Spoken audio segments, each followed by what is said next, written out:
Muito boa noite a todos e a todas. Eu vou fazer o meu próprio protocolo, começando por duas, pelo menos, sem desmerecer nenhuma, cabeças, personalidades, figuras extraordinárias do nosso país, a quem nós já devemos muito, e certamente o Brasil precisa muito ainda, dramaticamente, nesses tempos estranhos, deles. Quero cumprimentar o professor Bresser Pereira e o professor Luiz Gonzaga Beluso. É uma grande honra, quase intimidante, falar na sua presença. Eis que ambos são figuras que eu respeito, admiro e formam a minha cabeça já desde bastante tempo, contemporâneos que somos. Quero cumprimentar a força do empreendedorismo brasileiro, na figura de outro brasileiro, porque eu tenho um grande respeito, e o Brasil deve muito a ele, líder da indústria brasileira, enfim, lidera na contramão do conservadorismo uma luta para não permitir a consumação do crime que está se consumando no país, da nossa desindustrialização, Mário Bernardini, é uma alegria muito grande. Vou falar em empresários, vou cumprimentar também o Fernando Bueno e o André Perfeito. Esse é uma nova geração, mas também uma cabeça bastante brilhante. Deixa eu cumprimentar o que há de melhor na minha equipe, que coordena, inclusive, este novo esforço, que é o Observatório Trabalhista, uma joia que a Fundação Getúlio Vargas de São Paulo me ofereceu e a quem eu devo muito pelo talento, pelo brilho, pela capacidade, e além de intelectual, uma capacidade de agregar, de liderar a equipe, que é um atributo muito raro de se achar. Meu caro Nelson Marconi, é um prazer cumprimentá-lo na sua casa. É um prazer recebê-lo. E aí vou cumprimentar a minha turma, agradecendo o privilégio de estar aqui. Tá o Igor, obrigado pela gentileza e pelo privilégio do convite. Cumprimentar o Eduardo e a Paula, e neles cumprimentar todos os estudantes. E em outrora a gente tinha que fazer um feminino de estudante, que eu acho que é estudanta agora, né? Os estudantes daqui. Eu quero cumprimentar a professora Norma Casseb, chefe do Departamento de Economia da PUC, também é um privilégio a sua presença.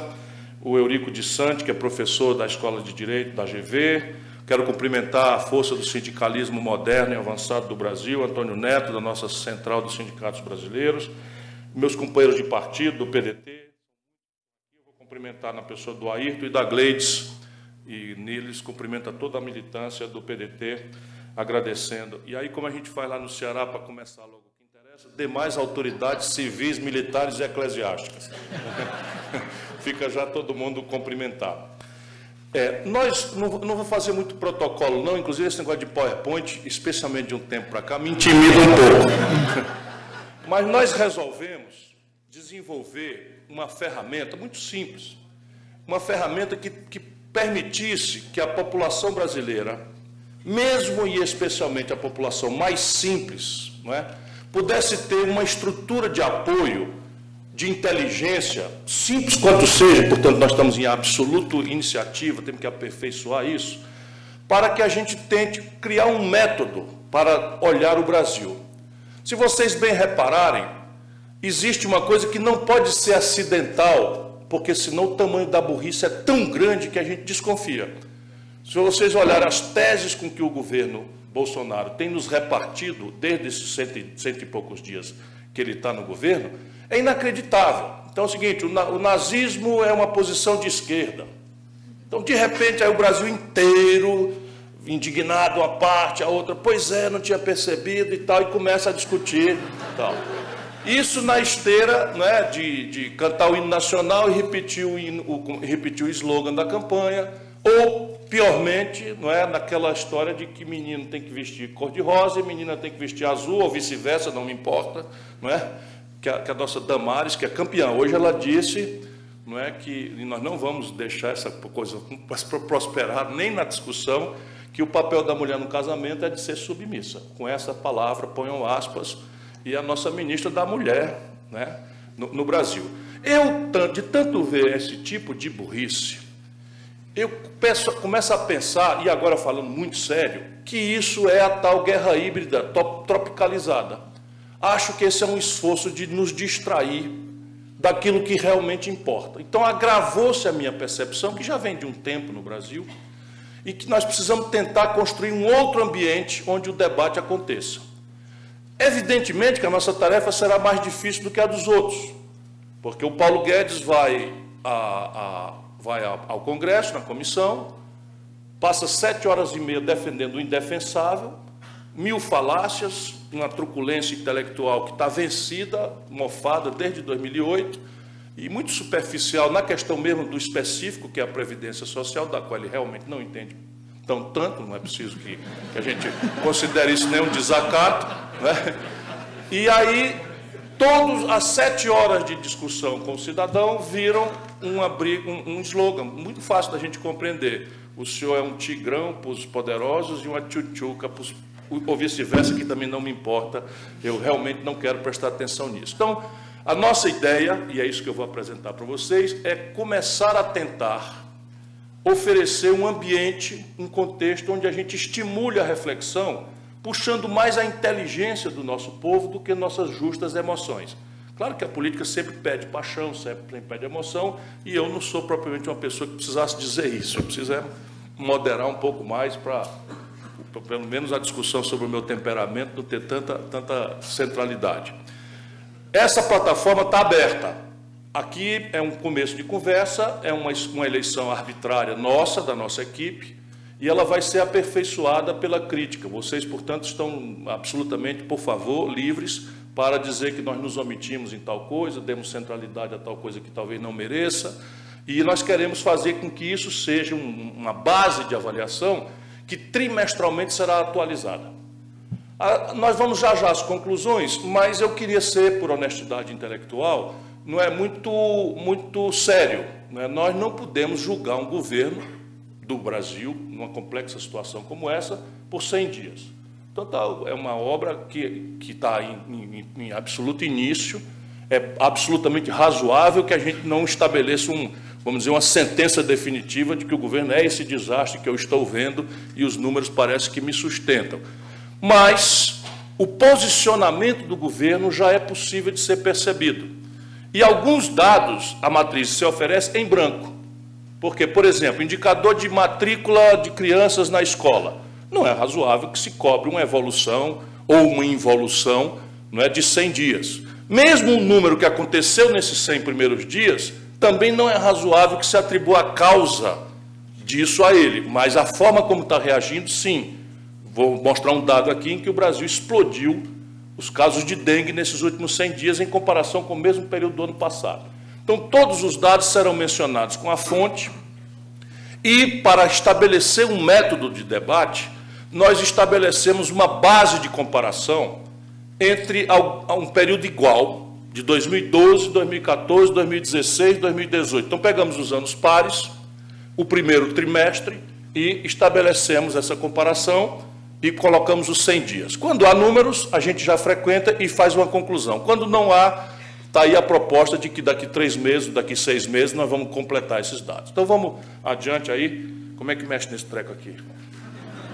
Tem uma setinha aí, Ciro. Tem uma setinha? Eu estou vendo duas, uma para a direita e outra para a esquerda. Na dúvida, vá pela esquerda. Pronto, né?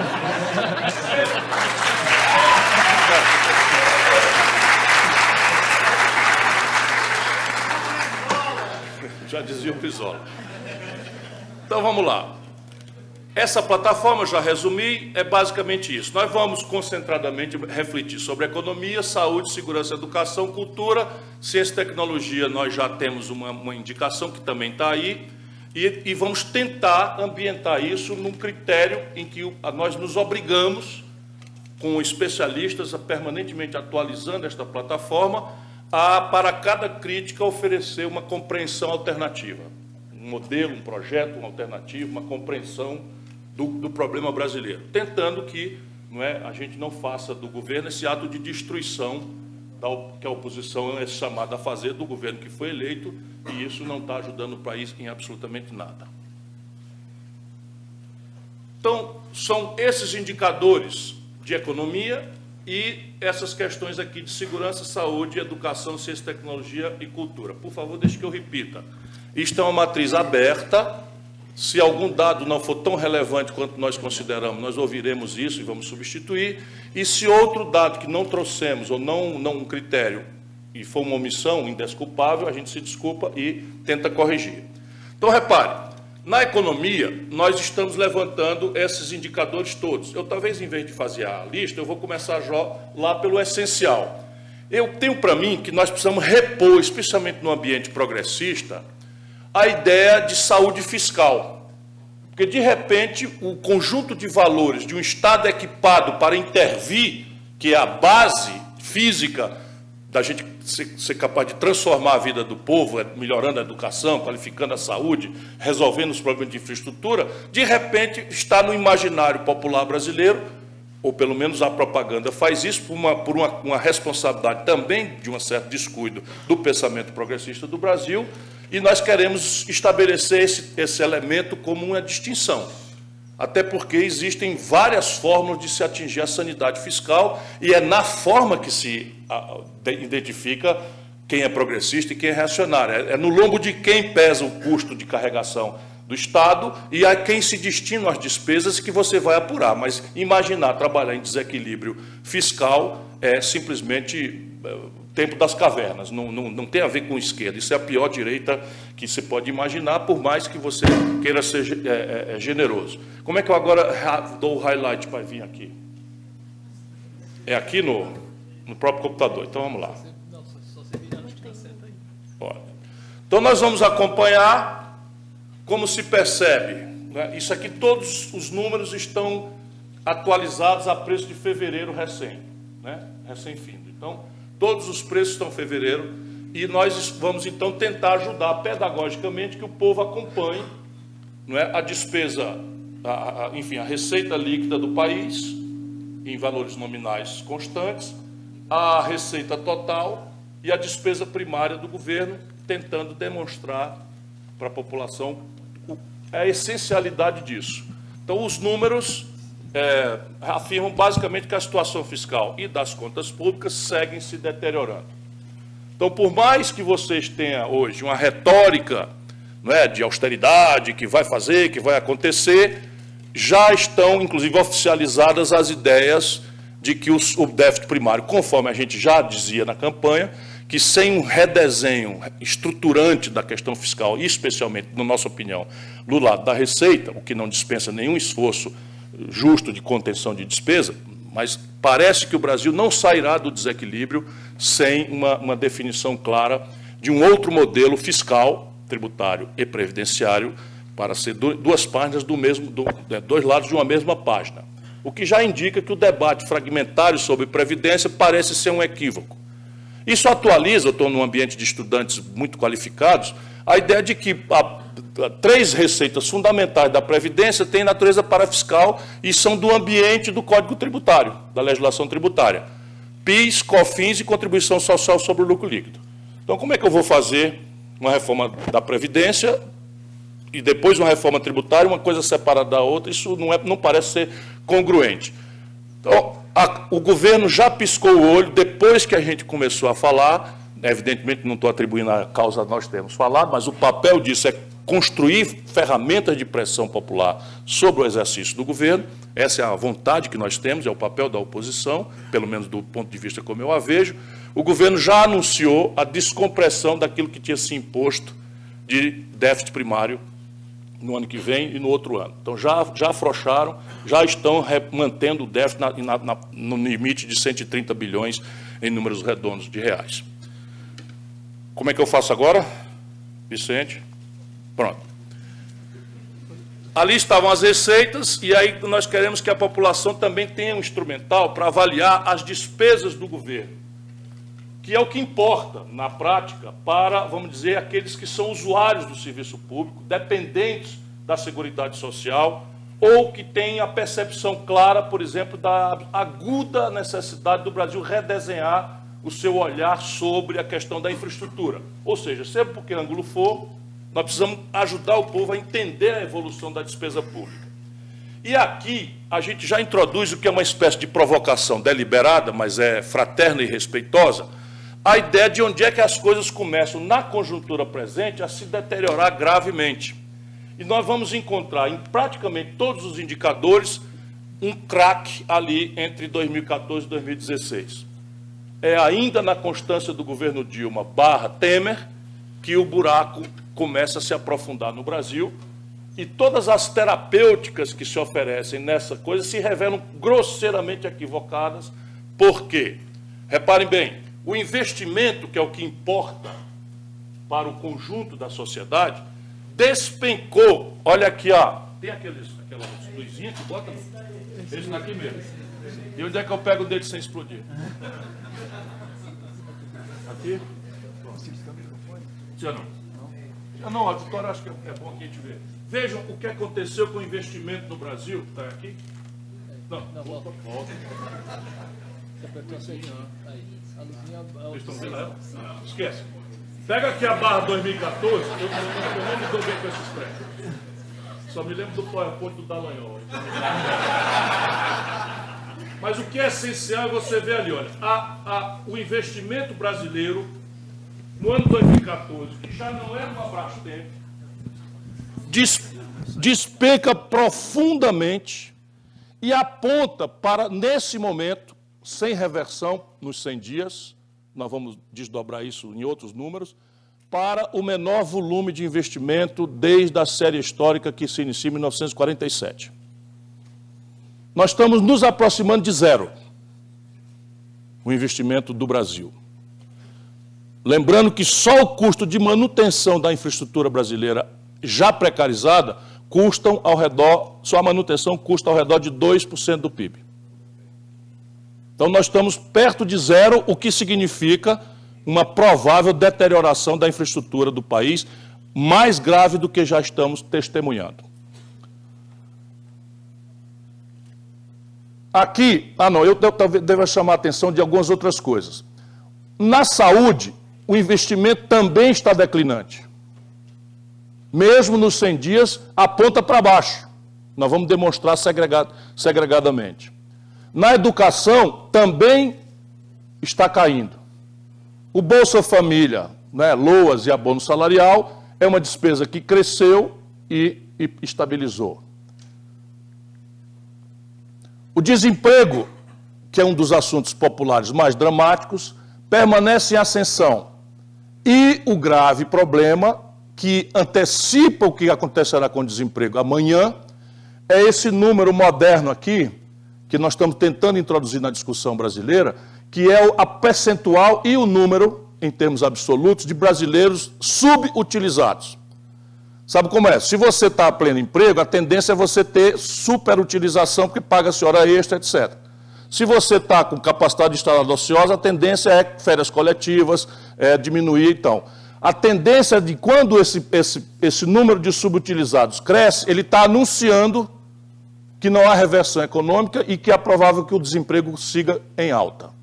Essa é a conclusão dos 100 primeiros dias, porque é uma tendência. Nós não podemos, vamos dizer que ele tinha capacidade de reverter isso, mas o fato, o número que aponta, como inclusive nós antecipamos, viu, Nelson?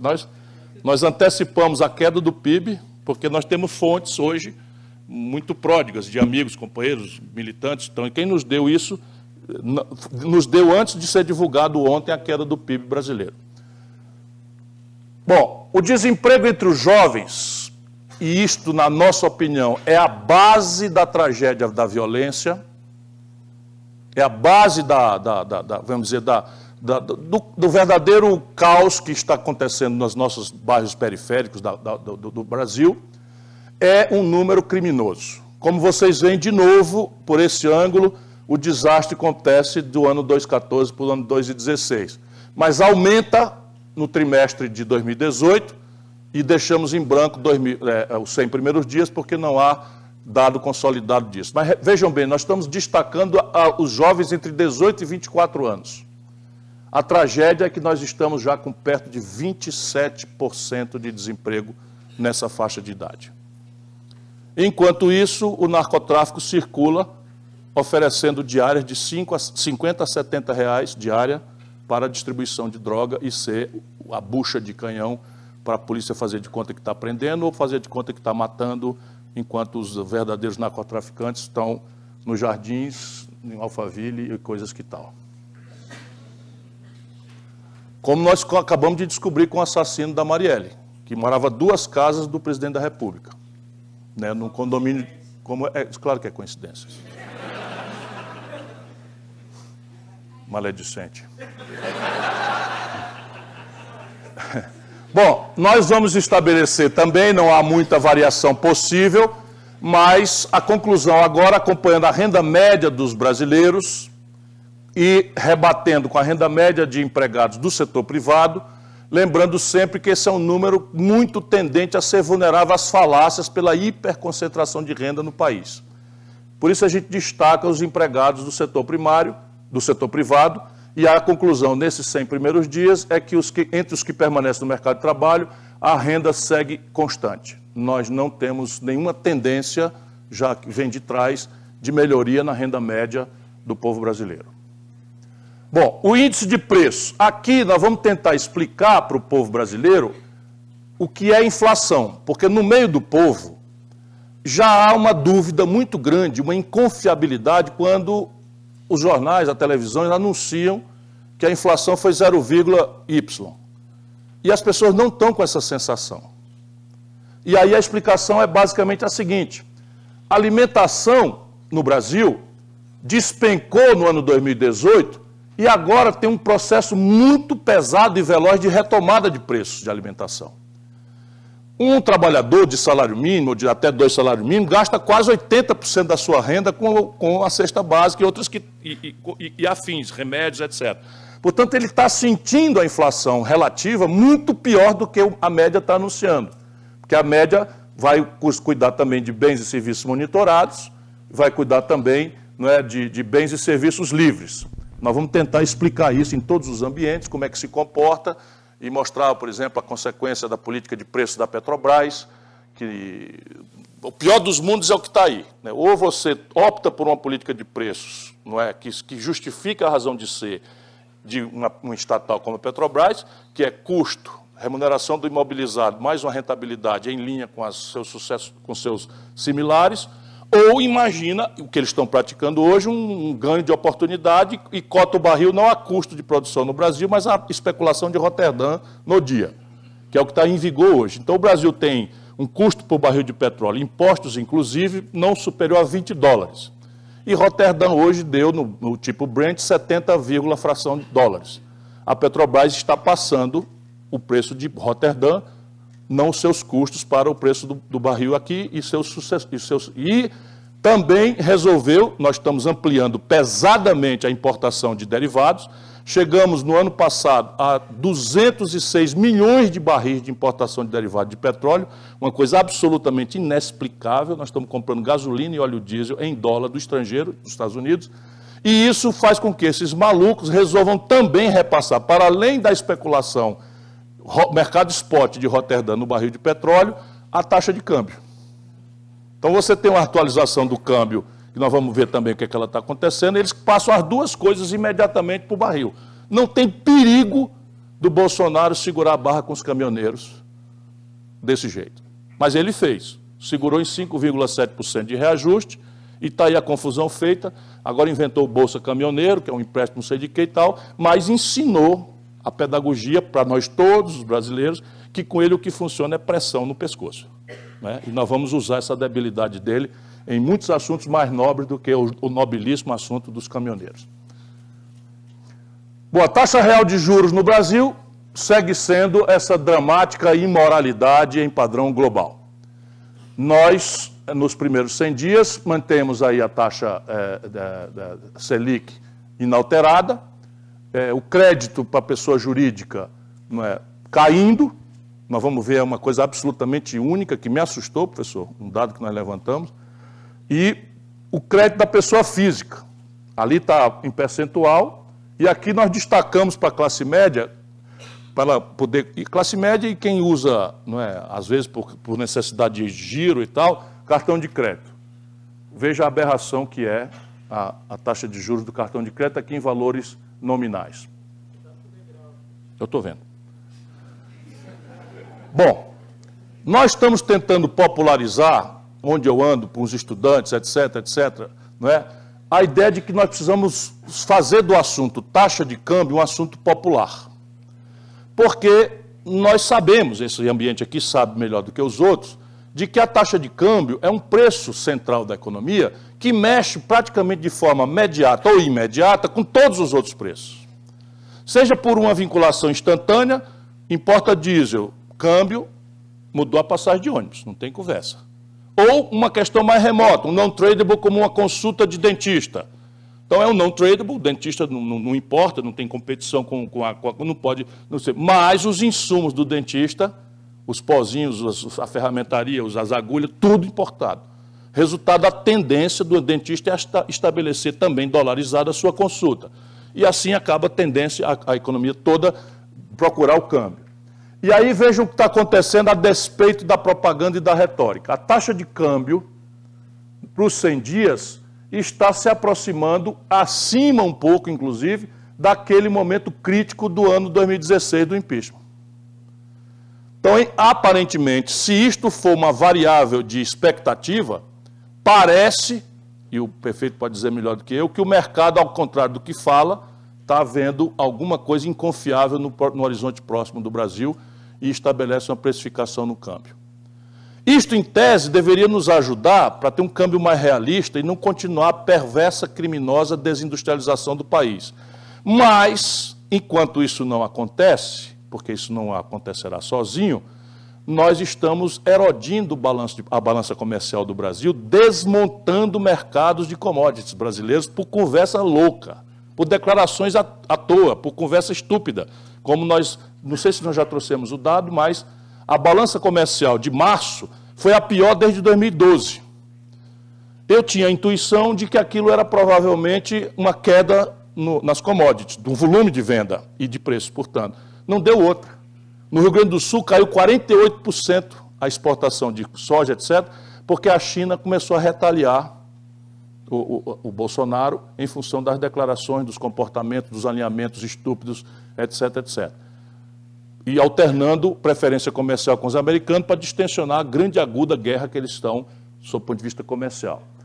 Então, a tendência da taxa de câmbio não é a que estão dizendo. O mercado falando em 2,70, como é? 3,70. Nenhuma chance, pelo que está posto. Não é? Aí vamos tentar também popularizar ao máximo a consciência sobre a dívida pública, este tabu, não é? Que, na verdade, com este perfil, que só se deteriora, vai impor a taxa de juros ou estável como está, ou para cima, como a gente também começa a sinalizar, a sentir sintomas aqui de que eles vão querer, talvez, até aumentar a taxa de juros, ou, no mínimo, não reduzi-la como deveríamos. E o problema é esse aqui, ó. A dívida bruta brasileira está se aproximando perigosamente de 80% do PIB, nenhuma reversão, porque sabe o que é que faz a dívida pública crescer? É o primário negativo e o custo de carregação dela. Os dois são malucos no caso brasileiro. Né? O custo de carregação do Brasil, para uma Selic de 5,5%, ainda é superior a 12%. Vai entender por quê. Claro que se a gente olhar daqui a pouco outro gráfico, a gente vai entendendo por quê. Aqui está a explicação. Quando o mercado não acredita no futuro, ele começa a precificar e só aceita títulos pós-fixados. Ou seja, no Brasil, é ganha-ganha. Se a inflação tende a cair, se a taxa de juros tende a cair, há uma tendência de queda, o mercado exige pré e congela na alta. Por isso a carregação média da dívida brasileira, para uma Selic hoje de 5,5%, está em 12, 14%. Porque congela na alta e o que o mercado está esperando nos 100 dias subiu é uma atitude pós-fixada. Ou seja, estão esperando que a taxa de juros vai subir, se esses indicadores se mantiverem coerentes com a velha história do Brasil. Tudo na contramão dos analistas. Essa aqui é a nossa análise. Vamos ver quem é que tem razão. E aí os pré-fixados, que seriam, teoricamente, né, a busca ideal para você ter um universo de médio e longo prazo para manejar a dívida, simplesmente estão sumindo. E surge no Brasil, com esta proporção inédita no planeta Terra, as tais operações compromissadas do Banco Central. Isto daqui é vizinho à fraude, na minha opinião. Porque operação compromissada existe em todo canto para ajudar a liquidez de curto prazo no setor financeiro. Isso não é o que está acontecendo no Brasil. Estão utilizando esta ferramenta que existe no mercado e que não passa de 1,5%, 2% da proporção da dívida no mundo, para já chegar a dívida a 26% e subindo. E a característica aqui, quando nós começamos a descobrir isso, com a ajuda do Instituto Fiscal Independente do Senado, é que ela tende a vencer metade dela, portanto, 12,5% da dívida bruta, vence em 4 dias. Não há nenhum padrão fiscal capaz de honrar esse fluxo. Nenhum padrão fiscal, nada que você imagine, a mais selvagem das reformas previdenciárias que você imaginar, nem remotamente tem como fazer frente a esse fenômeno absolutamente peculiar do Brasil. Variação do nível de atividade econômica, nós quebramos, porque também há toda esta conversa mole de que se nós cumprirmos um receituário do Bom Moço Internacional, assim como o FMI, o Lista, nós seríamos salvos da nossa tragédia de atraso e de desmonte da economia pela inversão estrangeira. Isso nunca aconteceu na história da humanidade. Não há precedente de nenhum país do mundo que tenha sustentado o seu desenvolvimento, evidentemente que ciclicamente tem uma relevância proporcionalmente mais ou menos importante, mas nunca houve na história da humanidade nenhum país que sustente o seu desenvolvimento baseado na poupança dos outros. Ou seja, o capital que produz desenvolvimento sustentado é aquele que se consegue construir em casa. E, ao contrário do mito neoliberal, a formação bruta de capital de um país é consequência de arranjos institucionais, antes de mais nada, que a política faz ou deixa de fazer. A rigor, trata-se de como você desenha o seu sistema tributário, o seu mercado de capitais, seu sistema previdenciário e outras coisas, não é, que o mundo, em linha com o mundo. E nós temos uma tarefa enorme em todos esses elementos da agenda do Brasil. Nem sequer a concepção nós temos ainda. Mas o fato é que nós estamos, não é, com a capacidade instalada do Brasil, mais ou menos com 30% de capacidade instalada de ociosos. Então, por que a Ford, depois de incentivo fiscal, daquilo outro, reforma trabalhista, o diabo, toda a agenda do Bom Moço Internacional, resolve fechar aqui no ABC? Eu mergulhei no caso para praticar essa percepção. Faz 6 anos que a Ford trabalha com 30% de capacidade instalada de ociosos. Isso significa que o retorno, a taxa de retorno, foi para o espaço, ela está em prejuízo, aguardando essas eternas promessas mentirosas que estão vinculadas a elementos. Não, vai ser o teto de gastos, agora vai, vamos criar não sei quantos empregos. Tudo acontece e o efeito é nulo. Nulo, porque nós temos uma capacidade instalada ociosa, não é, absolutamente grande. E estamos vendo isso em todos os setores da economia. Eu tenho números que eu não trouxe para cá, mas nos últimos 3 anos, o Brasil fechou 13 mil indústrias, da Dilma para cá. O Brasil fechou 220 mil postos de comércio no mesmo período. Isso é devastador, né? E a gente fica obrigado a um debate aí de coxinha e petralha, quer dizer, de petralha e agora bolsomínio, irracional, né? A gente não consegue trazer o debate, e é isso que nós vamos tentar fazer, para a gente olhar essas coisas com um pouco mais de lucidez, de inteligência e menos preconceito e paixão. Veja a variação do PIB. De novo, isso aqui não existe nem na Grande Depressão de 29, referida nos livros como a mais aguda crise do capitalismo mundial. Não caiu o que nós caímos em apenas um período, nesse momento, que é a transição 2015-2016, Dilma-Temer. E aí, em cima dessa brutal queda, você teve o ano passado, no primeiro trimestre, uma discreta recuperação, que é como? Desceu 12 degraus na escada, subiu 1 de volta. Então, o nível de atividade é o equivalente a 2011. Mas agora, e esse é o dado que nós conseguimos antes de ser divulgado, o PIB brasileiro está em queda. Caiu em fevereiro 0,73%. Ou seja, toda a ideia de que o país ia crescer 2,5%, que tal, com todo respeito, mercado, anuncia, sabe, tudo não teve o menor fundamento, nem terá. O Brasil não tem nenhuma chance de crescer e os indicadores estão sendo dados já. Não adianta imaginar que isso aqui é questão só de confiança. Não é questão de confiança. Você tem o consumo das famílias, como nós vamos ver na frente, colapsado. Em fevereiro, professor Bresser, o consumo das famílias no Brasil caiu 5,2%. No PIB brasileiro, 60% do crescimento do PIB brasileiro, quando ele cresce qualquer coisa, é puxado pelo consumo das famílias. Se o consumo das famílias está despencando, de onde é que eu vou vir? Do investimento? O investimento público já demonstrado está indo para o zero. E o investimento privado não vai acontecer pelo colapso do endividamento do setor privado e porque nós estamos com a economia com capacidade instalada ociosa. Então, de onde é que vai vir o crescimento? Raciocinemos, né? Adiante. Bom, aqui já falei, me adiantei um pouco, 28% de capacidade instalada ociosos. Número de pessoas físicas inadimplentes em ascensão. Na campanha, nós falamos em 63 milhões. Mais 1.400.000 brasileiros, nos últimos 90 dias, passaram a inadimplência. Então, nós estamos com 64 milhões de famílias endividadas com o nome sujo no SPC e no Serasa. Nós vamos introduzir também, para que o pequeno e médio empresário compreendam que ele não está sendo culpado de uma malversação ou de uma incapacidade de empreender, que é um fenômeno da economia brasileira, a explosão de inadimplência das micro e pequenas empresas, antevéspera da quebra.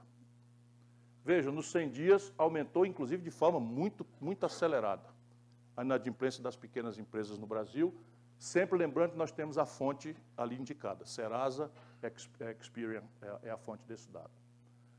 O endividamento das famílias. Hoje, o endividamento das famílias em relação à renda também está um padrão acima do que é razoável, aproxima-se dos 50%. E o comprometimento do orçamento familiar, vamos lembrar que as pessoas no Brasil, até 5 salários mínimos, né, são 80%.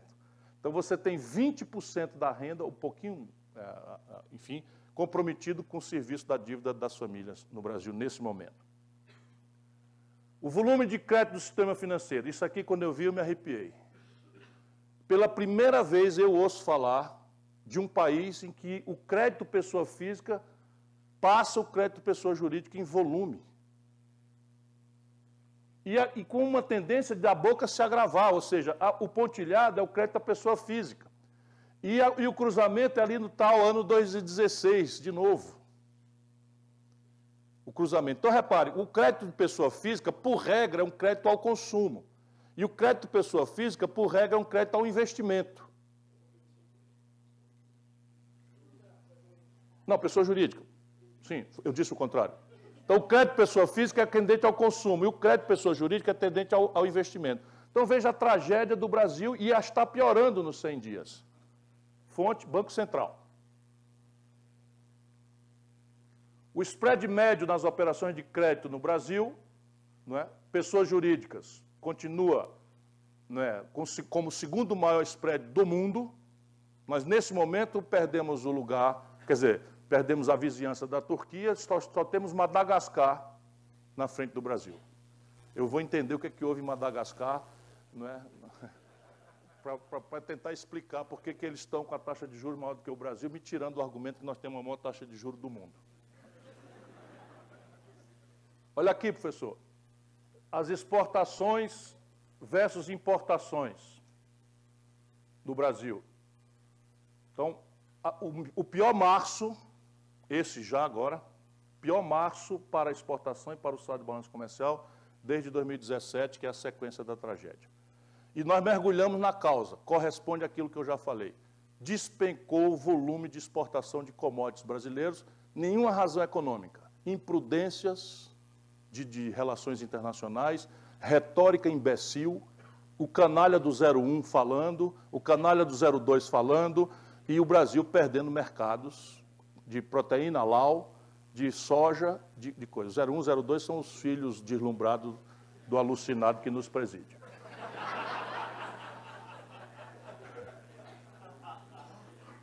Nós estamos anotando, veja bem, exportações de manufaturados, que já é uma tragédia que vem se arrastando, agora dramatizou de uma vez. Né? Nós despencamos o volume de exportação de manufaturados nesse período agora. É bom lembrar que manufaturado é o que agrega valor, paga melhores salários, não é? Paga melhores impostos, etc. A participação dos produtos de exportação entre primários e manufaturados. Aí está 60% quase, ou 55% da nossa exportação são produtos primários, sofrendo esse estresse de mau comportamento na relação exterior, e algo ao redor de 38, 36 de manufaturados. Aumenta a diferença na exportação de manufaturados e produtos primários nos 100 dias. Transações correntes. Professor, acho que sem manipular a política, sem lucidez, estamos indo por uma tendência de déficit de transações correntes, que bem administrado pode ser um fator útil, mas desconecto pode ser um fator mais de pressão na taxa de câmbio, né? Então, reservas internacionais, é bom a gente sempre lembrar, o Brasil tem essa espécie de caderneta de poupança em dólar, sofreram um discreto aumento nos 100 dias, né? Nós temos aí algo ao redor de 308 bilhões de dólares, 386 bilhões de dólares nas reservas internacionais.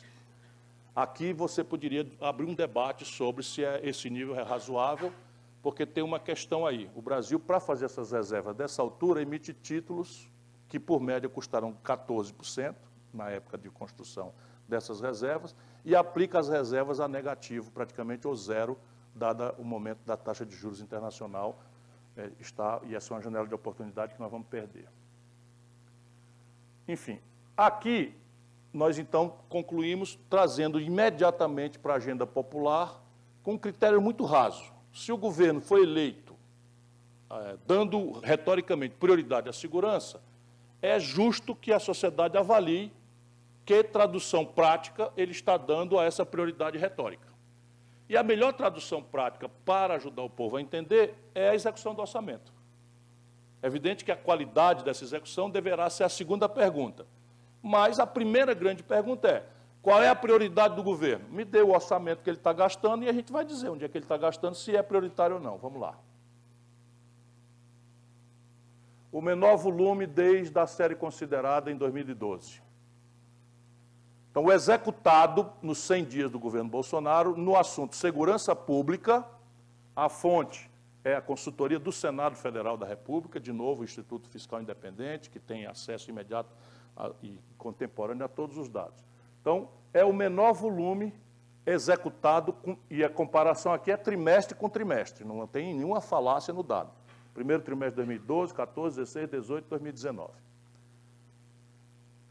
E aí nós vamos trazer para o debate isso aqui que nos 100 dias ainda não é razoável a gente estabelecer estatística, mas ela vai virar um acompanhamento nosso, né? Mortes violentas intencionais em número de pessoas, homicídios vítimas do sexo feminino, é uma tendência que nós estamos anotando, depois de estudar tudo isso, os crimes violentos contra as mulheres estão crescendo.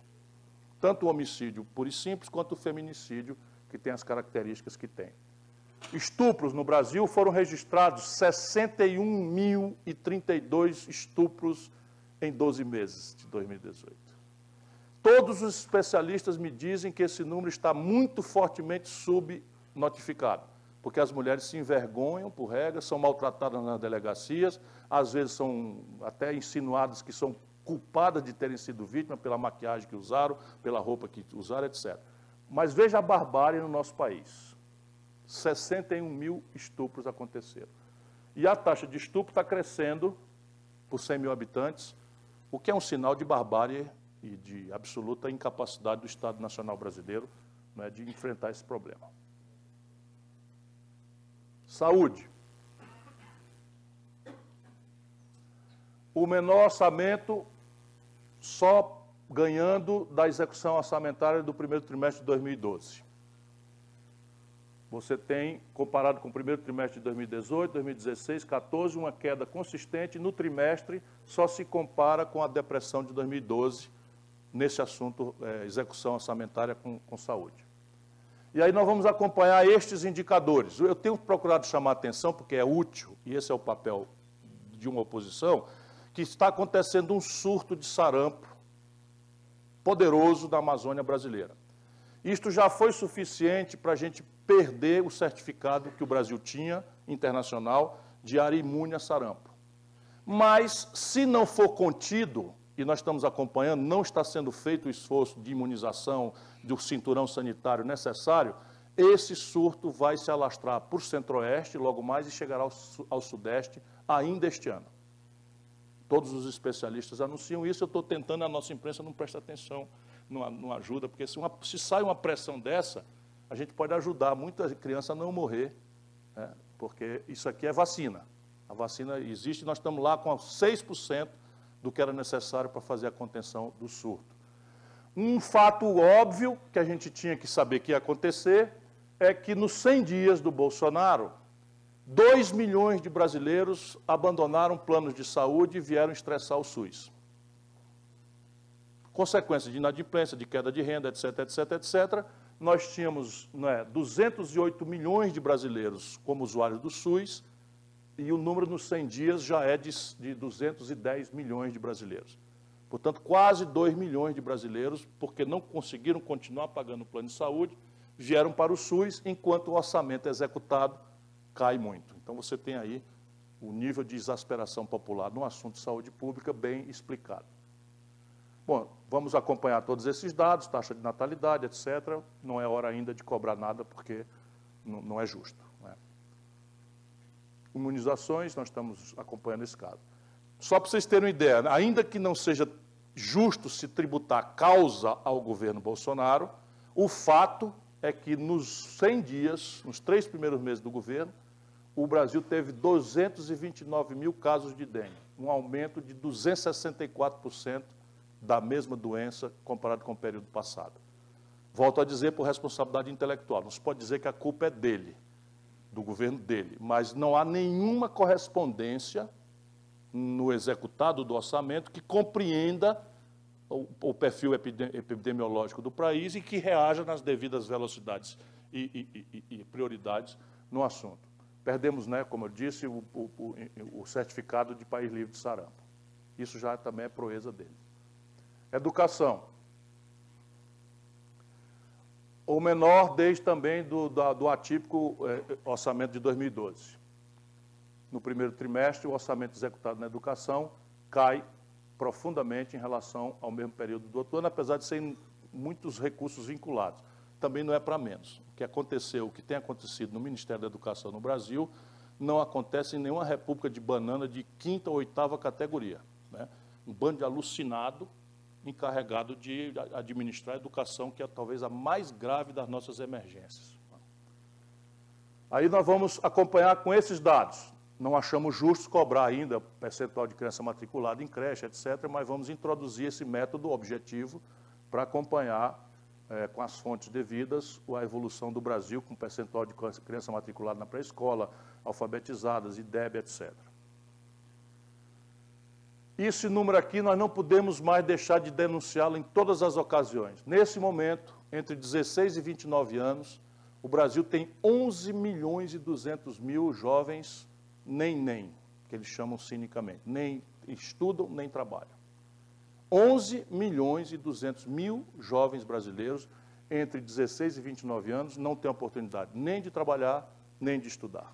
Aqui está o exército de reserva de todo tipo de tentação e de violência, enfim, de desconfiança da vida no país. Por que um jovem desse vai acreditar no Brasil, ou em regra de convivência, ou qualquer tipo de valor? 67% desses 11,2 milhões, é bom anotar sempre, são negros. Então, mais de 2/3 são negros nesse número. Ciência e tecnologia. É uma emergência grave. É disparado o pior volume nos últimos 20 anos. Últimos 20 anos. Para continuar obedecendo o método, nós estamos aqui com a comparação de 2012 para cá. O liquidado, executado orçamentariamente em ciência e tecnologia é o menor. E nós vamos começar a ter problemas concretos. Por exemplo, a partir de julho não tem mais orçamento para pagar as bolsas da CAPES. Só para dar um exemplo prático de onde está chegando a irresponsabilidade no nosso país. Cultura, só como também um elemento. Aqui foi o dado pitoresco que a gente passou mais tempo para rastrear. Porque eles extinguiram o Ministério da Cultura, levaram o nome para o Ministério da Cidadania, criado lá, mas o orçamento foi picado em diversos lugares. E para a gente não ter falácia, nós saímos pegando esses pedaços, Ancine, não sei o que e tal, para juntar e ver o que aconteceu. Dá no mesmo padrão. É o menor volume executado no mesmo período da história. Em cultura, ciência, tecnologia, educação, saúde e segurança são os indicadores vamos dizer, amostrais que nós temos. Então, a nossa conclusão é de que o governo é ruim e descamba para o péssimo. Mas eu não concluiria, e eu acho que aqui acaba, sem... Aí é o merchandising do meu partido.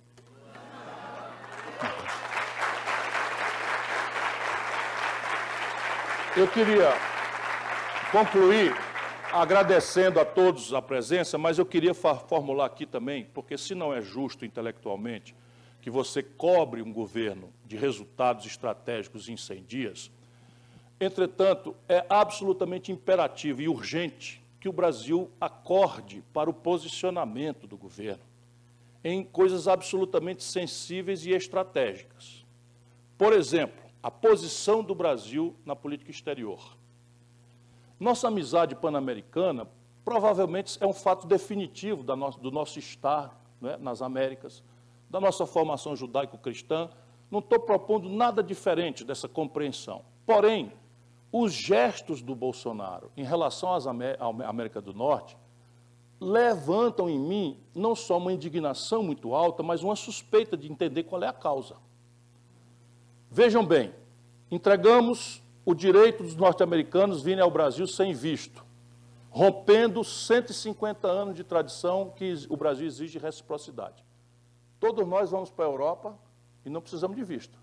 Portanto, não é que o Brasil seja maior ou menor, mais grave ou menos grave, um emissor de migrantes ilegais. A Europa não nos pede visto.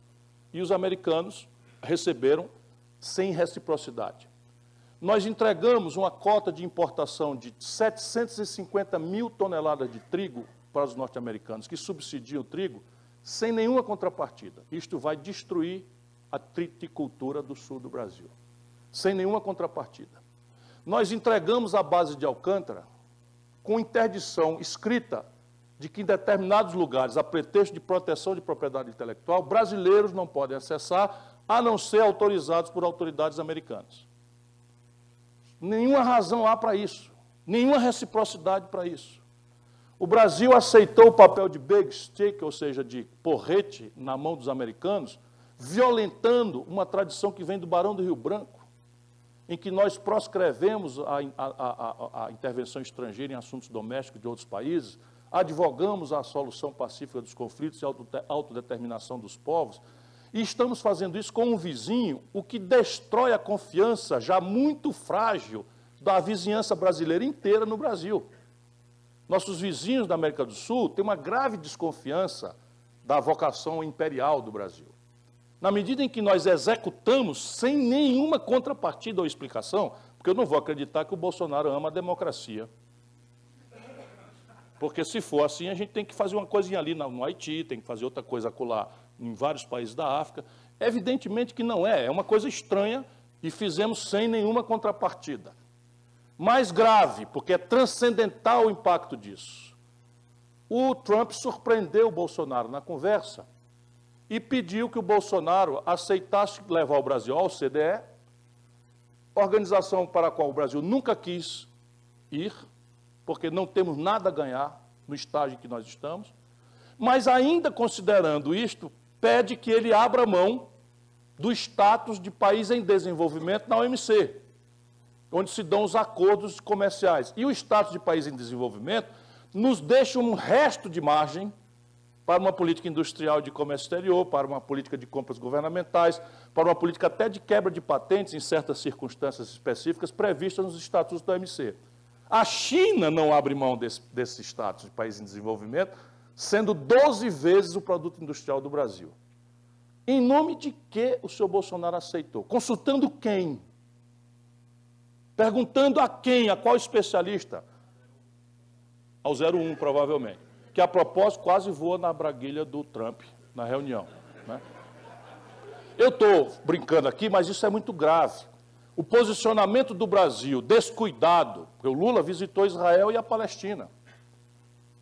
O Brasil sempre foi visto como um país que estava se esforçando para ajudar nessa praticamente insolúvel e intrincada questão árabe-israelita, especialmente na questão da Palestina, território. O Brasil tem uma longa acumulação de habilidade, de esforço, de diálogo, nos aforamentos internacionais, etc. Joga-se tudo na lata do lixo.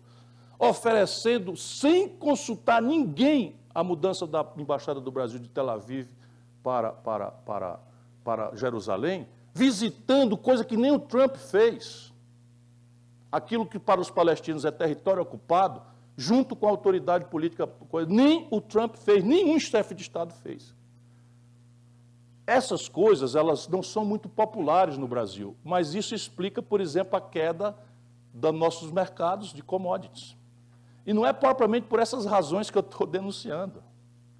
Mas essas razões são muito pragmáticas para a gente ver, e eu estou perguntando a quem interessa, que tipo de estratégia é essa? Onde é que está o lugar que a gente possa refletir, discordar, concordar, entender as razões? E isso o Brasil, o povo, vocês mais jovens, vão pagar muito caro. Por exemplo, essa atitude gerou uma contradição com o Hamas, que tem uma fração que considera que a violência é a única linguagem para opor as contradições políticas contra a causa palestina. E o Brasil estava imune, como o território do planeta Terra, ao flagelo do terrorismo. Agora, nós estamos dentro.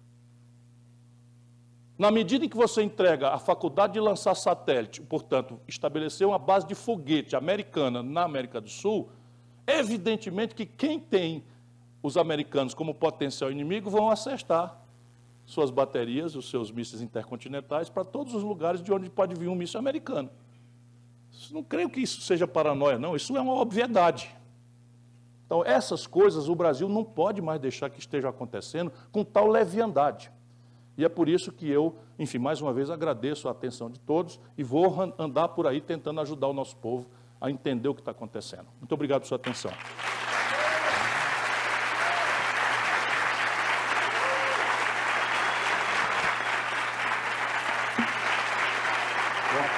Parabéns. Passa o microfone para o Nelson.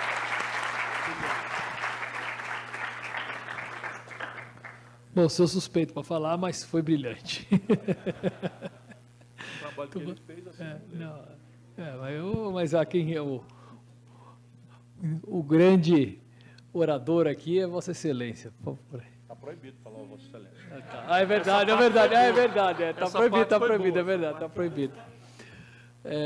Bom, a gente vai começar agora uma sessão de perguntas, tá? Escritas. O pessoal está recolhendo aqui os papéis, e aí, onde eles estão? Aí? Então, acho que era bom passar aqui para mim, para a gente poder... Tá, obrigado. Bom. Sim, pode pegar. Então, a primeira pergunta aqui, que é uma coisa que acho que você não falou, mas é porque vinha aparecer agora mesmo, Cira. Qual é a qualidade da reforma da Previdência apresentada por Paulo Guedes? Qual a alternativa? A reforma que foi proposta é muito ruim e ela é uma coisa que nem... Eu acho que não tem 20 brasileiros que conhecem. Digo a vocês, sabe por quê? Porque tem 66 páginas. E eles aproveitaram o pseudo-consenso de elite de que nós precisamos fazer a reforma da Previdência e meteram ali um monte de pegadinha. Por exemplo, nesse momento em que os tribunais estão vexaminosamente invadindo as franquias, né, da liberdade de imprensa, estabelecendo inquérito, a procuradoria, enfim, um estado mais ou menos de baderna, de anarquia institucional que o país está vivendo, eles meteram lá uma norma que retira da Constituição a idade máxima de permanência de ministros nos tribunais superiores e traz a exigência para a legislação complementar, cujo quórum, ao invés de ser 3/5, é apenas a metade mais 1 da legislação complementar. Em tese, o Bolsonaro, se passar esse pedacinho chamado de reforma da Previdência, tem nada a ver, faria igual o Chaves e o Maduro, nomeando a maioria do Supremo Tribunal Federal. Ele tiraria 6 ministros durante os 4 anos dele e nomearia 6 ministros do Supremo Tribunal Federal. Evidentemente que isso não tem nada a ver com reforma tributária e está só eloquentemente dizendo como são 60 com reforma previdenciária. Mas tem mais coisas, né? Tem aberrações, porque isso é um assunto muito intrincado. Se você faz aberto a conversar, a discutir, a chamar especialistas, a mediar, antecipar os conflitos, etc., ainda é serviço pesado. Eles não fizeram nada disso. Então, é muito ruim. E aí, qual é a ideia? O Brasil não deve fazer uma reforma da Previdência, como eles querem entupir aí? Não. Nós, do PDT, diferente de certos partidos, não é? Do nosso campo, mas que parece que não tiveram 16 anos no governo, nós achamos que existe sim a necessidade de discutir uma previdência social nova para o Brasil. E tentamos argumentar por quê.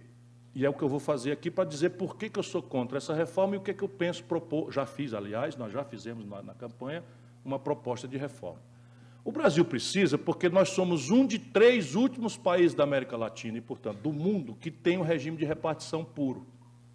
Regime de repartição só tem a Venezuela, a Argentina e nós. Nesse assunto não parece ser boas companhias, né? A Venezuela e a Argentina, quebradinhos da Silva que estão, não é? Por que não funciona o regime de repartição? Porque o regime de repartição ele foi criado quando havia uma realidade de demografias jovens e de alta formalidade no mercado de trabalho. Então, nos anos 70, o Brasil tinha 7 trabalhadores em números redondos ocupados, financiando com um pedacinho do salário a aposentadoria de um brasileiro que não passava de 60 anos de idade na sua expectativa de vida. Hoje, pela brutal informalidade, pelo desemprego, mas também por fenômenos globais, mecanização, automação, robótica, não é? Trabalho em casa, uma série de novidades, e por um brutalíssimo envelhecimento, eu vou chamar a atenção aqui dos amigos, é uma coisa que a gente estudando, vai encontrando números assim, que tem que duplo cheque, porque parece que, enfim... O fato é que o Brasil hoje, neste tema, Previdência e Repartição, temos 1,5 trabalhadores ocupados para financiar uma aposentadoria com 73 anos de expectativa de vida. Essa conta não fecha. Como isso não aconteceu do dia para a noite, vem acontecendo, o político brasileiro, por média, não encara a discussão, porque não é trivial. E aí nós fomos fazendo puxadinho, remendo, band-aid, curativo, né? Fomos puxando. De maneira que hoje a Previdência Social brasileira tem uma bacia de ferramentas de cofinanciamento que permitem que uma discussão desse nível de centralidade comece com a seguinte contradição. Governo Bolsonaro, ministro Paulo Guedes, depoimento oficial. A Previdência Social brasileira tem um déficit de 280 bilhões de reais por ano. Se não consertar, vai engolir o Brasil. E aí os funcionários, os auditores fiscais da Receita, da Previdência, mais o pessoal maravilhoso da Auditoria Cidadã da Dívida, a Fatorelli, e mais uma porção de gente boa, senta na discussão, sem conversar um com o outro, e diz assim, o déficit da Previdência é mentira, não existe déficit da Previdência. Como é que uma sociedade pode ajuizar um problema desta magnitude para hoje e para o futuro, dessa transcendental importância, assim? O mundo oficial diz que tem um déficit de 280 bilhões de reais por ano. E muita gente boa da oposição diz, não é verdade, é mentira, não tem déficit da Previdência. Então, nós resolvemos mergulhar no assunto e tivemos a seguinte atitude. Vamos acreditar que os dois estão falando a verdade. Porque supor que o ministro está fazendo, está mentindo, e que essa melhor gente do Brasil está mentindo, não, os dois estão falando a verdade, e aí nós vamos nos socorrer da falácia, né, como resposta equivocada ao problema. E é a falácia. Então, repare, quando nós criamos a cesta de ferramentas para financiar a Previdência ao longo do tempo, nós batemos esse resultado do que se arrecada com o que se pagou da Previdência no ano 2018, dá um déficit de 50 bilhões de reais. Se eu lembrar que a Dilma fez 84 bilhões de reais de renúncia fiscal, que veio a se somar mais 300 bilhões de renúncia fiscal, que já existia por ano, eu chego no argumento Fatorelli de que não tem déficit. Se eu acabar com a renúncia fiscal, uma parte, e eu usar toda a receita da Previdência para bater a Previdência, ela ainda não tem déficit. Tem de 50, mas os 50 poderiam ser alcançados pelo corte da renúncia fiscal. Outra falácia, pela cobrança dos grandes devedores que não recolheram. Este é um argumento que existe aí 1 trilhão de reais em termos nominais, a valores presentes, de valores a serem executados, mas, infelizmente, boa parte deles, a gente chamaria lá no Ceará, que foi amarrado no rabo de um veado e deram um tiro. E, assustado, o veado pulou na mata e foi-se embora. Não é? Então, esse negócio sumiu, não existe. Por exemplo, a dívida da Varig, a dívida da Transbrasil, a dívida da VASP. Então, são grandes dívidas que não vão mais ser liquidadas, porque não tem mais ativo, a dívida da Refesa. Mas, abaixo desses volumes, tem. Os mafiosos da JBS estão devendo, existe muito ajuizamento de contradição com os bancos. Enfim, não é trivial e com esse compromisso republicano do nosso judiciário, muito provavelmente esse dinheiro não vai ser o local de onde nós vamos achar a solução para isso.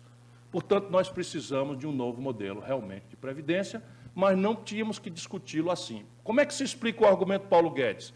É que, desde o Fernando Henrique, se tiram 20% de todas as receitas criadas para o financiamento da Previdência para jogar no saco sem fundo do galope da dívida. Resultado prático é que essas receitas são 80% apenas daquilo que foram estimados. A Dilma propôs elevar isso para 30%. Sabotaram, mas o Michel Temer, no que tomou posse, passou uma emenda à Constituição, tirando 30% de todas as receitas da Previdência e jogando no saco sem fundo da questão patrimonial do país. Então, se eu tomo o dispêndio da Previdência e tiro dela 30%, eu chego no número perto do Paulo Guedes.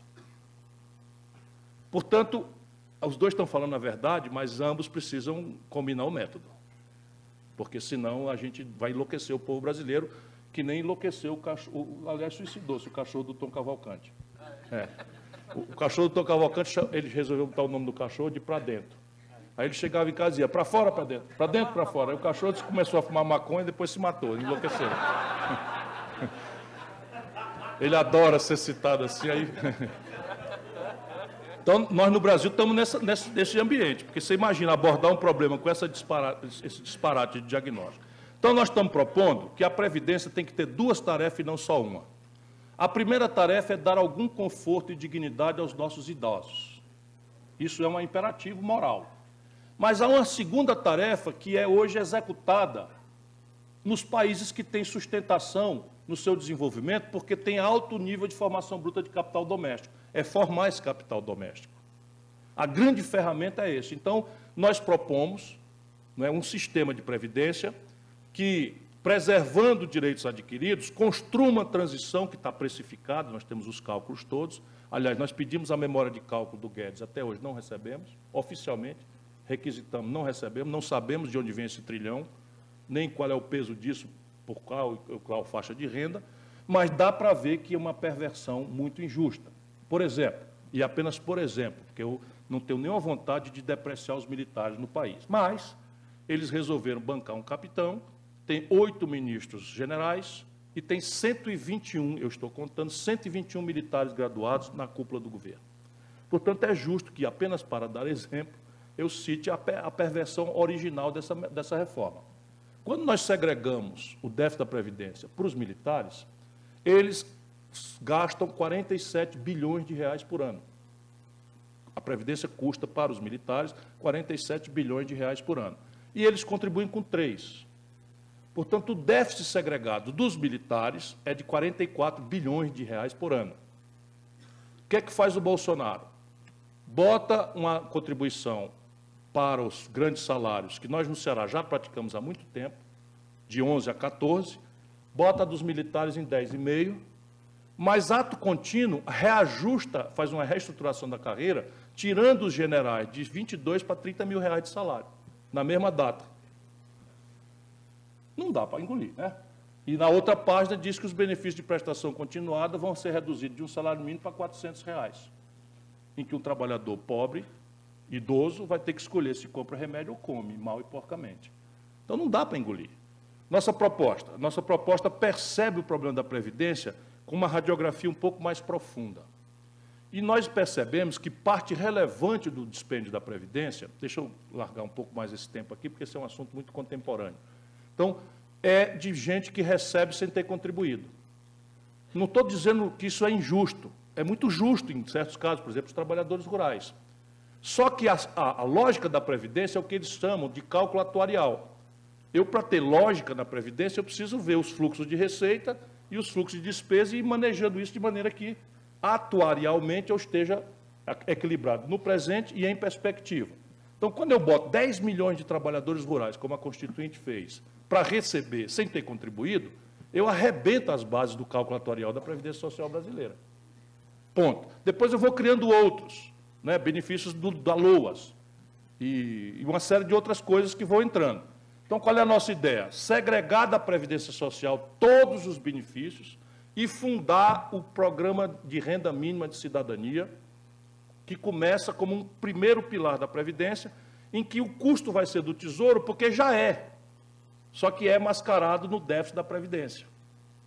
E onera de forma errada e não permite à sociedade ter transparência para discutir a justeza disso ou daquilo, a prioridade, enfim. Separa, então, o primeiro pilar, é um programa de renda mínima de acesso a um salário mínimo incondicional. Se contribuiu ou não contribuiu, se pôde contribuir ou não contribuir, não interessa. O segundo pilar é uma transição do regime de repartição para garantir um entendimento com as pessoas que estão com medo do futuro. Então, o governo garantiria até R$5.000 no máximo, mas a gente pode negociar isso para 4,5, 4, quanto mais baixo for, menor o custo da transição, e esse é o regime em transição para a extinção, em direção à Previdência Social Única, um regime de repartição. E o terceiro pilar, o terceiro de capitalização, em que a grande denúncia correta é que eles estão querendo privatizar a Previdência Social e, invariavelmente, referem o modelo chileno. Ora, o modelo chileno é um de 60 países que nós pesquisamos onde não se cobra contribuição patronal. E está tramitando no Congresso chileno hoje a correção dessa estupidez, que foi imposta pela ditadura do Pinochet. Portanto, todos os países que têm regime de capitalização cobram a contribuição patronal, o que garante uma receita, não é, que vai para a Previdência Complementar. Mas nós avançamos mais. A nossa ideia é de que ela seja pública, não estatal estrito sensu. Ou seja, que ela seja administrada por coletivos de trabalhadores e, especialmente até a transição ganhar confiança, seja ultra-regulada, vinculada ao investimento produtivo e proibida de especular fora de investimento de risco AAA. Então, isso garantiria, que é mais ou menos o que é a Previ hoje, a Petros e tal, que você pode ter 1000 distorções por falta mesmo de governança corporativa, mas nenhum funcionário do Banco do Brasil quer migrar para o sistema geral de previdência. Portanto, nós gostaríamos que esse sistema fosse para todo mundo. Essa é a nossa proposta, e os custos incidentes, nós temos números, etc. E o Paulo Guedes pediu para mandar lá, pediu o professor Mauro Benevides Filho, demos a nossa contribuição toda, fomos mal falados pelo PT, porque nós estamos ajudando o Guedes a fazer o Bolsonaro, enfim, mas eu não faço esse tipo de oposição. Chamou, fomos lá, apresentamos as ideias, e depois disso tudo, ele manda tudo oposto, não temos nenhum compromisso com esse desastre. Próximo.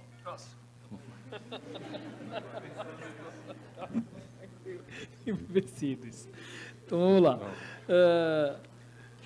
Eu vou falar Posso falar 2 ou 3 perguntas seguidas aqui? Você então, se tá livra bom. das perguntas e eu me viro aqui para responder. Tá bom, não, eles pediram para mim. Tá bom, vamos. Tem um monte de pergunta ali, mas Eu vou falar uma de cada vez. Não precisa. O que você pensa do sistema tributário proposto por André Lara Rezende no seu artigo sobre a crise da macroeconomia? Eu não conheço o artigo, sei que é notável, estou com ele guardado para ler, mas eu estou hoje aqui em São Paulo, encerrando uma viagem. Quanto tempo faz, Zélio? Hora 10. Eu saí de casa uns 15 dias atrás, hein? 4 de abril eu saí de casa, fui ali em Boston, fiz um debate no MIT Harvard, depois fui em Nova York, fiz um debate da Câmara de Comércio Brasil e Estados Unidos, Universidade de Colômbia, depois fui a Brasília, apresentei o coisa, depois fui a Minas Gerais, Belo Horizonte e Contagem, depois fui para o Rio e agora estou aqui. Amanhã eu volto em casa para ver meu filho. Então, eu não li, estou guardando, tal. Mas nós temos uma percepção de que o sistema tributário brasileiro é tudo de ruim. Ele não financia eficazmente o nosso setor público, apesar de, no governo Fernando Henrique Cardoso, nós temos saído de 27% para 32,5% do PIB em apenas 8 anos. Eu não conheço um galope de carga tributária em tão curto espaço de tempo na história do capitalismo mundial. Isso aqui é uma coisa pitoresca. Saiu de 27% para 32,5%, e a dívida explode. Fernando Henrique recebe com 38% e entrega para o Lula com 78% do PIB.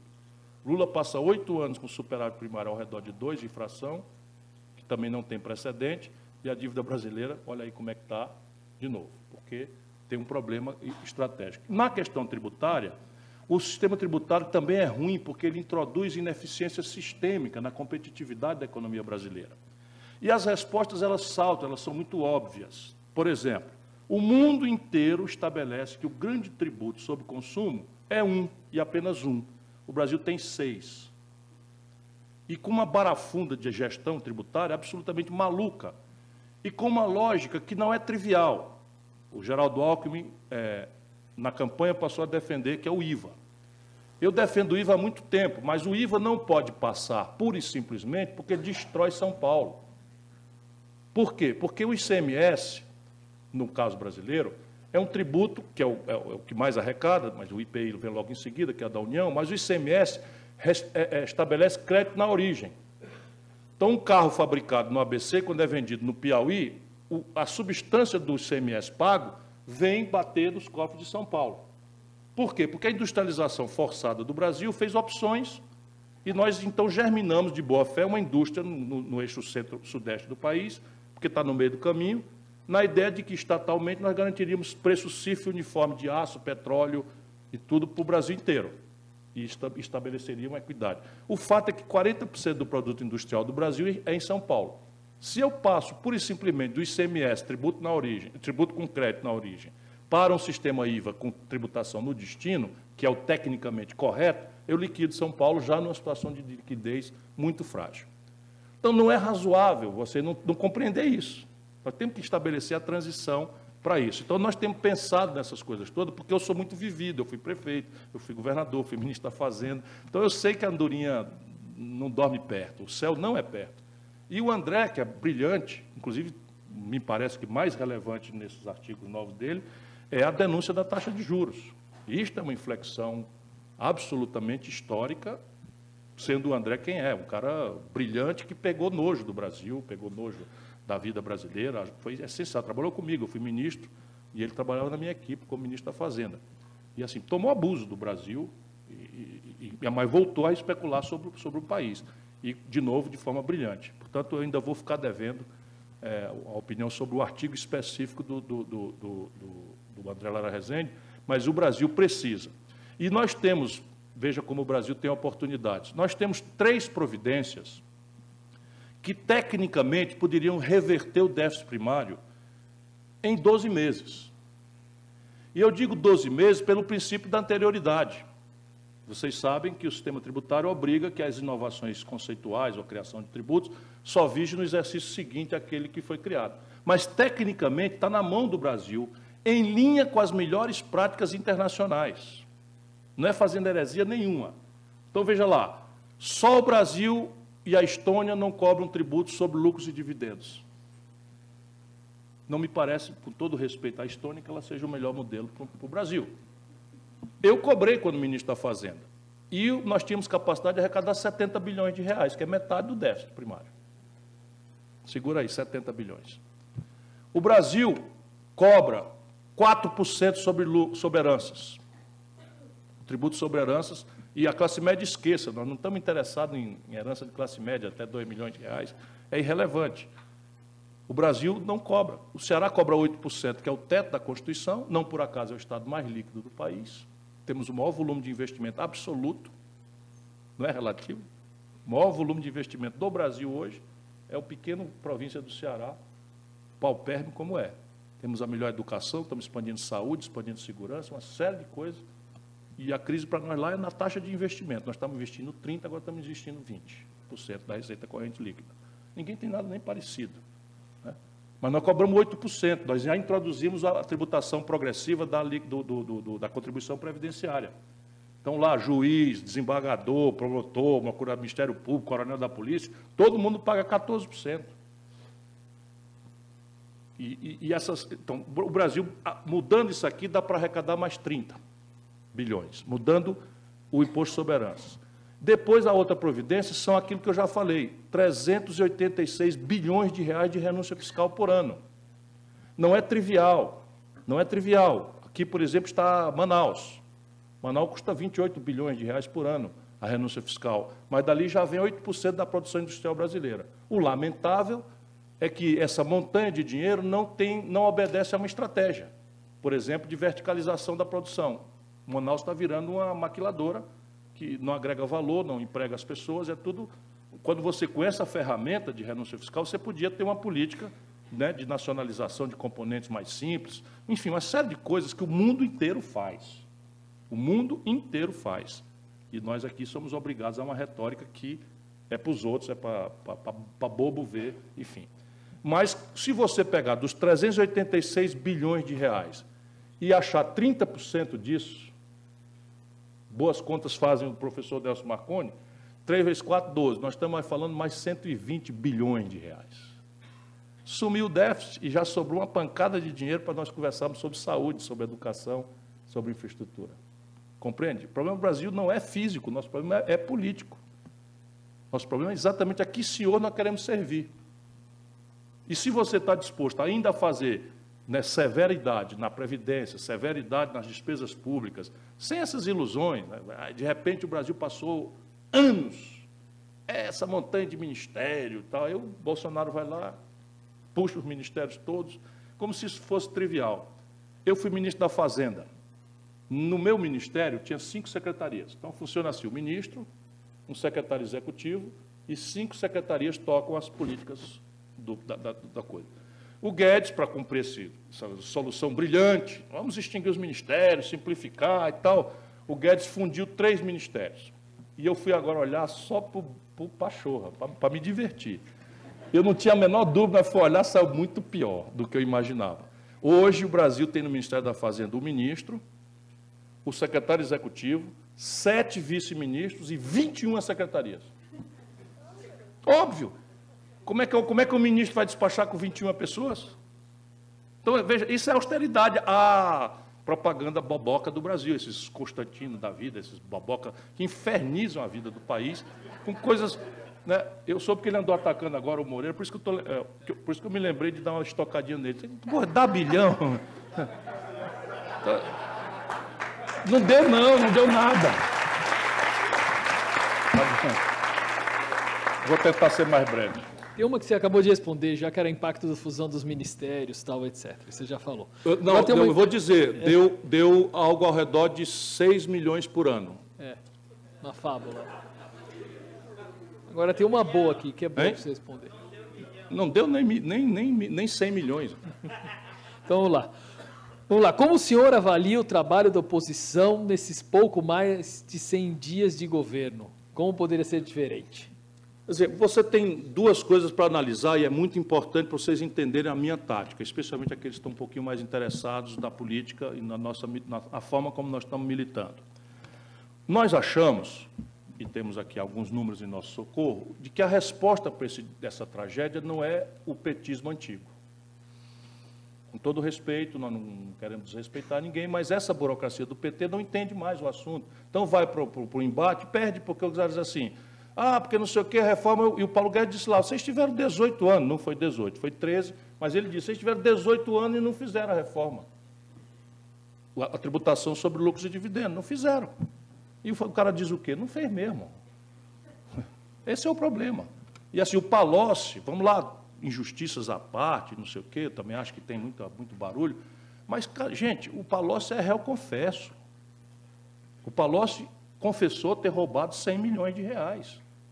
Devolveu 60 milhões de reais. Está com tornozeleira eletrônica. Dá para fazer de conta que isso não foi uma delegação do PT? 8 anos. Foi chefe da Casa Civil da Dilma. Isso não é razoável. E nós vamos agora, toda a juventude de melhor qualidade que o Brasil tem, chega num boteco na Maria Antônia, vai ter que obrigar a defender isso. Por isso que nós perdemos a eleição. Nós perdemos as eleições, foi por isso. Você vai achar que São Paulo, que deu 68% de votos ao Bolsonaro, é um estado de fascistas, de misóginos? Não é, né? Não é. São Paulo é um estado muito progressista, muito arejado de intelectualidade. Tudo bem, conservador, está tudo certo. O Rio de Janeiro deu 70%. O Lula ganhou todas as eleições no Rio. E agora o Bolsonaro ganha com 70%. O Sul deu 74%. Se não tiver humildade para entender que tem uma coisa errada conosco, nós vamos simplesmente dar a cara para bater. E nós, então, resolvemos não aceitar mais isso. Então, uma coisa é o nosso posicionamento. E aí tem o seguinte, já do desdobramento.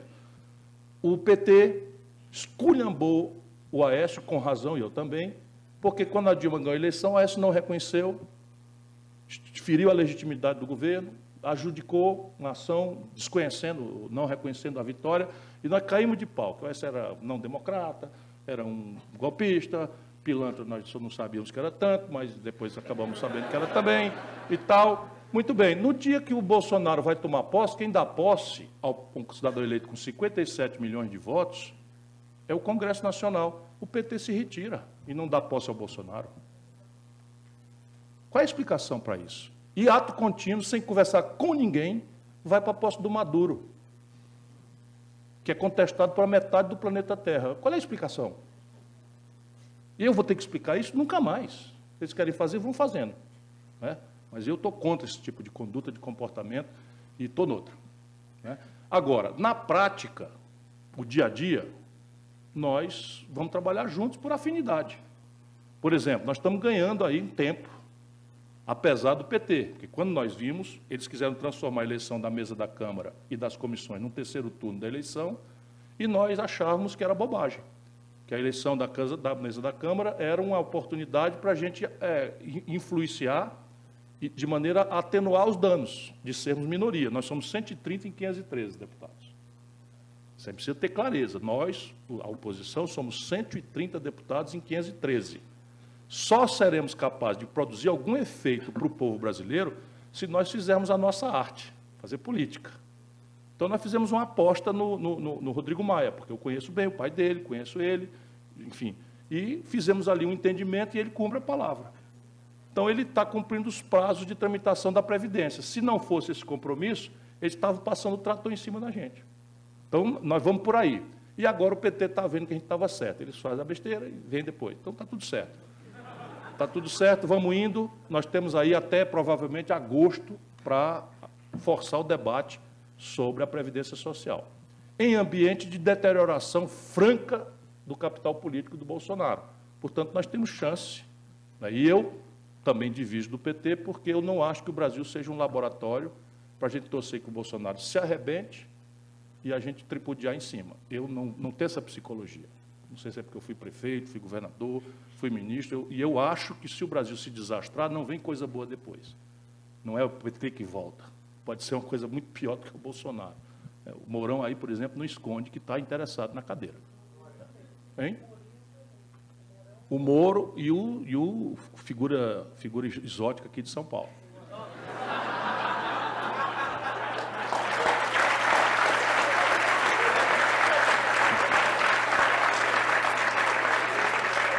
Aliás, figura exótica do Rio e figura exótica de Minas Gerais, francamente. Vou fazer mais uma, essa é boa aqui, Ciro, acho que é a última. O Brasil possui mais de 3 mil famílias que preferem ensinar as crianças em casa. Qual a viabilidade dessa forma de ensino no Brasil? Veja bem. Veja bem. 3 mil famílias em 206 milhões de habitantes não é causa bastante para a gente mudar a lei. Por quê? Porque escola não é beabá. Escola não é 2 mais 2, não é 3 vezes 5. História não é qual é a capital do Amapá. Escola é convivência. A criança em casa não. Está agarrado no ônibus aí para procurar. Agora, nenhum problema. Cumpre a jornada básica na escola e pega o segundo turno em casa. Não tem nenhum problema, né? Não precisa de mudar a lei. Vai lá, em vez de botar na escola de tempo integral, faz o primeiro turno, cumpre essas tarefas para não ser mau exemplo, né? Ou então vai embora. Não é isso que vocês querem mesmo? Quer dizer, eles, né? Vão para Miami. Né? Agora, botar o Moro para ensinar os filhos português é para lascar. Não é não? Vem cá, meu filho, como é que chama a mulher do marido? Conge. É com J ou com G? Isso aí perguntou coisa difícil. Depois você vai na Câmara dos Deputados. Aí, né? Ele teve umas pequenas rugas com coisa, já passou. Não, eu estou te dizendo, se botar esse cara para ensinar português, tem que chamar o Conselho Tutelar. Uma risadinha aqui, né, para terminar. Pronto, acabou aí? Quer mais uma? Ou... Não, mais uma, mais claro. uma, Estamos aqui para isso. Tem uma sobre investimento, mas você já respondeu Ganhamos praticamente, chocolate. questão fiscal. Agora essa aqui eu acho que é interessante, é a última que eu vou fazer para você. Qual a sua avaliação sobre o ministro do Meio Ambiente, Ricardo Salles? Estamos em retrocesso ambiental? Acho que tem muita gente que se interessa nessa questão. Vamos aproveitar essa pergunta e fazer uma análise do governo Bolsonaro, porque isso é interessante e importante para a gente compreender o que está acontecendo e os desdobramentos. O governo Bolsonaro são três núcleos que não são absolutamente conciliáveis. Mesmo se fosse um grande líder que tivesse paciência para mediar, não são conciliáveis. O primeiro núcleo é o núcleo Paulo Guedes. Então, é o tecnocratismo que está cumprindo o manual do Bom Moço Internacional, grande acatamento do mercado, grande expectativa dos estrangeiros e tal, e é uma espécie de núcleo de racionalidade, embora completamente depravada, do ponto de vista da compreensão estratégica do Brasil. Esse é um ponto grave do governo. Congelar diesel, recuar da Previdência nesse, naquele outro fator, não sei o que e tal, isso tudo vai construindo uma probabilidade do Paulo Guedes não se demorar muito. Ele vai aguentar o tranco ali até a deliberação da Previdência. Mas se descaracterizar a Previdência, ele não vai ficar, conheço ele há mais de 25 anos, ele não vai ficar sendo o cara que fez um déficit primário de 150 bilhões, que não sei o quê, que deixou o câmbio estourar, que a inflação voltou a pressionar, ele não tem psicologia para isso, ele vai cair fora. Então, esse aqui é um ponto de olhar do governo. O outro lado, o outro pedaço do governo, eu acabei de dizer, vou dizer de novo, são 8 generais ministros. O Geisel, o Figueiredo e o Médici, eu sou curioso, fui atrás, não tiveram nenhum deles tantos ministros generais quanto o Bolsonaro tem. Esses aqui estão apavorados. Eles são reaças, são, lamentavelmente, me pareciam nacionalistas, mas estão, por omissão ou por ação, coniventes com todo esse tipo de coisa. Evidentemente que a dissuasão da aventura bélica na Venezuela eles conseguiram, né? Enfim, é um núcleo de racionalidade e estão muito preocupados com esse negócio, mas são todos ambiciosos a partir do Mourão e tal. Então, a dinâmica aqui é de buscar, para superar o Bolsonaro, uma tutela, com ele ou sem ele. Então, se ele não der no couro renunciar, é o Mourão, pelo menos general com general, a continência não é tão humilhante, né? O outro é capitão, e foi expulso do Exército por sedição dentro do Exército. E o terceiro é o setor Praça da Alegria. Ó, tá vendo? Vocês já riram. Então é o seguinte, é Damares, esse cara do Ministério das Relações Exteriores do Brasil, esse cara, para comer merda, não falta 2 dedos. E rasgar dinheiro falta 3. Deixa eu explicar para vocês, porque às vezes as pessoas não entendem as expressões cearenses. É porque lá no Ceará, o critério de julgar se alguém é louco ou não é se ele rasga dinheiro e come merda. Se não rasgar dinheiro e comer merda, não é doido. Está se fazendo. Então esse daí, falta 2 dedinhos para comer merda e 3 dedos para rasgar dinheiro. É um alucinado, completo. Isso não pode continuar. Isso aqui é a 8ª economia industrial do mundo. É o ministro das Relações Exteriores. Este é uma lição, eu não quero saber o nome, porque ele vai ser o fato também, vai ser o breve, né? vai ser breve. E responde a este gozador, que eu conheço há muitos anos, é um gozador, professor Olavo de Carvalho, vou chamar de professor, né? Que abandonou por tédio o estudo ao 3º ano primário. Nenhum problema, provavelmente Aristóteles não fez a universidade. É nessa companhia que ele gosta de ser posto, então não faz mal nenhum eu colocar, mas... É um pensador, pensa que é filósofo, pensa... Mas repare, vamos lá. E nessa categoria está o ministro do Meio Ambiente. O Bolsonaro considera que a política de meio ambiente, e nisso ele é ajudado por uma fração muito boa da opinião brasileira, que, descuidada da grande questão de projeto nacional, transformou a questão ambiental numa questão identitária, como se isso fosse possível. Nós temos que introduzir a questão ambiental como premissa que perpassa toda a nossa compreensão de desenvolvimento. Senão nós caímos nessa coisa que deu no Bolsonaro. Vocês não têm ideia, o Bolsonaro tirou 80% do Acre, tirou 80% de Roraima. Tirou por quê? Porque você chega lá e esculhambar o IBAMA, esculhambar o Ministério do Meio Ambiente, é música. Por quê? Porque é uma geração que ou ela mesma ou os seus filhos que assistiram migraram do Nordeste, do Sul, porque os militares chamaram para ocupar a Amazônia. E sabe qual era a condição sine qua para a titulação da terra há 40 anos atrás, portanto, numa geração? Desmatar. Então, você quer o título da terra? Me traga aqui as fotografias que você desmatou. Aí o cara, de repente, agora é um criminoso.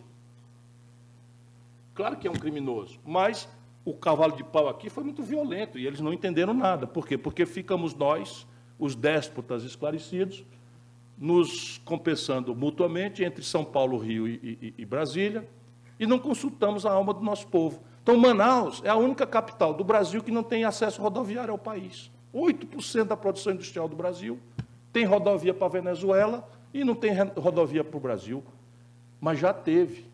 A BR-319 já existiu, já foi asfaltada, e, de repente, alguém em Brasília entendeu que aquilo é uma aberração ambiental e deixou sem manutenção e destruiu a coisa. A BR-163 esmaga a competição de soja, em vez do camarada sair de caminhão, com essa confusão toda que vai vir aí de novo, né? Descer de Lucas do Rio Verde, no interior do Mato Grosso, 1.500 quilômetros para desaguar em Paranaguá, rodar o Brasil todinho para passar pelo porto, pelo canal do Panamá, você com a BR-163 sai em Miritituba ou Santarém e economiza 3 semanas de frete via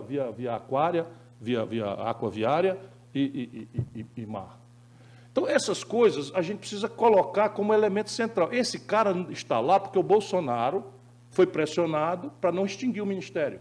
Aí ele, ruimzinho que é, disse assim, tá bom, então eu vou trazer um vagabundo, um canalha, e vou botar aqui com a tarefa de destruir. É um vagabundo e um canalha agora por outras razões. E eu sei que ele é um vagabundo e um canalha porque o meu filho, muito doente, foi operado aqui, e eu não vou esquecer isso jamais, e no dia que ele foi desinternado, que ficou bom, correu risco de vida, eu fui num restaurante com a mãe dele, e de repente o meu telefone começou a acender 50 vezes, e era gente me avisando do seguinte post: atenção, pessoal, o Ciro Gomes foi visto no restaurante tal, tomando um vinho, que eu não tomo vinho porque não me dou bem com bebida fermentada, de não sei quantos R$1.000, e eu pago R$1.000 para quem for lá hostilizar esse cara. Ponto. Cuidado, porque ele é esquentadinho. De fato, eu esperei, os caras não chegou nenhum, pessoa esquentadaço. E era esse cidadão que virou ministro. Canalha. E também não demora. Canalha. Em que processo, rapaz? Processo? Você puxa para lá. Pronto? Acabou? Acabou. Muito obrigado a todos. Em nome da EPEP, eu gostaria de agradecer muito o Ciro Gomes. Muito obrigada pela sua presença. Queria agradecer ao Marconi também por conseguir fazer esse evento acontecer e pela relação que você tem com a EPEP. Gostaria de agradecer o Du, queria agradecer o Ciro de novo. Muito obrigada. Acho que o que você falou é muito importante para a gente manter os olhos abertos agora e continuar mantendo os olhos abertos a respeito disso. Muito obrigada, Du, por fazer isso acontecer. Muito obrigada, Marcelo, por ajudar a organizar esse evento. Muito obrigada, staff da EPEP, FGV, por fazer isso acontecer. E eu queria perguntar se vocês gostaram do evento, espero que vocês tenham gostado, e se a gente podia, as pessoas da EPEP, tirar uma foto com a mesa, por favor?